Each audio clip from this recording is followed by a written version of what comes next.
Hey, welcome to my channel. I'm Nate Barger, your host, and today we're gonna talk about Airbnb. Everybody says Airbnb, all these short-term rentals are taking over. Well, we're gonna go and we're gonna dig into the numbers and see if they're right or wrong. But before we dig in, make sure you subscribe to my channel, hit the like button. Thank you, I appreciate that. You too, appreciate that. And hey, respond below. Do you think that short-term rentals are better than just doing the BRRRR method on regular properties? Or do you like Airbnb? Okay, here. So respond below and which one you think makes more money and is more scalable. Is it gonna be your Airbnb type properties, or is it gonna be just a BRRRR method?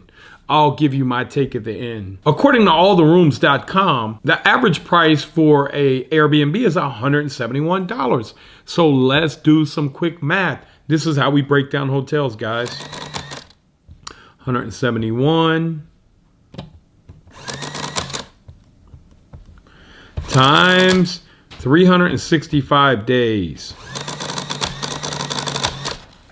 62,415 a year. I know what you're saying. That's amazing. Well, hold on. You're only running on average 48% occupancy. So times that by 0.48. That comes out to 29,959.2. Well, that's not great. Let's divide that by 12.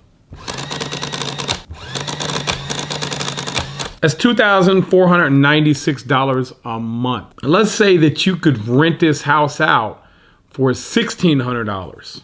So minus the $1,600. That's $896 more. But wait, you got to pay for the cable and the Wi-Fi. So minus 100 and let's say 125. You got to pay for the gas and electric. Gas and electric is going to be probably another 125. You're gonna have to pay for the water and the sewage. That's gonna be another 100. You're gonna have to pay for the landscaping and grass cutting. That's at least 30 bucks a week times 4 weeks. That's minus 120. All your other expenses should be the same as having a regular rental. You may have a little more wear and tear. You may even make a little bit more money if you wanna upcharge on the cleaning. But we haven't calculated in, let's say, your toilet paper, your paper towels, all your miscellaneous stuff.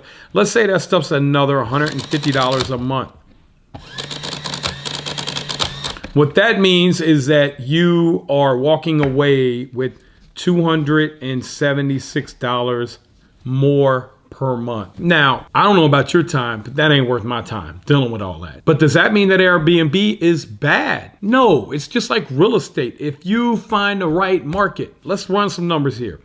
Let's say I found the right market. Let's say I was in, I don't know, just a very seasonally place. As a matter of fact, here, let's pull up Telluride, Colorado, where their average daily rate in January is $400. So let's say that's $400. But let's say that you had 3 rooms in this place. Let's say where you were able to rent out each one for $175. So 175 times 3 times, that's 525 times, let's say 365. Now, let's say you were able to run, that's 191,000. Let's say you were able to run a 70% occupancy on that. And let's say that your expenses were $2,000 a month. So that's 134,000 minus 2,000 a month, which is minus $24,000. And you were doing all the management yourself. That would lead you with $110,000 a year. So guys, when it comes to Airbnb, it's all about area. If you're in the right area, you can crush it. But again, remember when I told you have to calculate your time, and a course that we got coming up, we did a calculator that showed you how much is your time worth. And if you break that down long-term, see, if you go into everything and you're not thinking long-term, you're not thinking about 5 years, what am I going to get in 5 years? Let's say you're going to get 30 properties, and let's say they're worth $2 million. You have a $2 million net worth. But instead, Every week you see something that pulls you in a different direction, and you go over here and you try this and you do this and you do that because you're chasing money. That's why you're always going to chase money to pay your bills until you have enough passive income to pay your bills.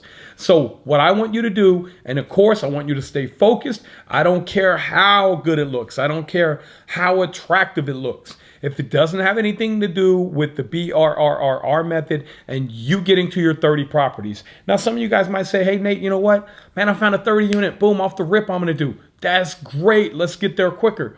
But don't be distracted, because the reason I want you to get the passive income together, it could be this way, it could be Airbnb, it could be VRBO, whatever. I want you to get the passive income, and that means that you're not working in the company anymore. You're working on the company. So once you get to that point, you can go do big deals because you're not worried about paying your bills every month.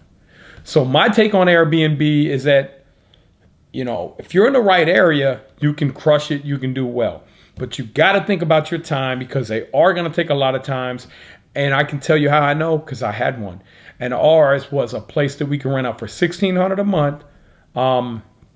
We were running about 75. We were running a high occupancy. We were running, I think $150 a night. We were bringing in about $4,500 a month for a $1,600 property. But when it was all said and done and we paid everything out, we ended up making $2,400 a month off a property that we could just rent for $1,600. It wasn't worth the extra $800 to us. Now, maybe to you it is, but for us, we like to buy properties. We like to set them over there, cash flow, boom, move on to the next one. So that's my take on it, guys. I hope that was helpful. Don't forget, analyze your time. Here, let me give you a quick scenario.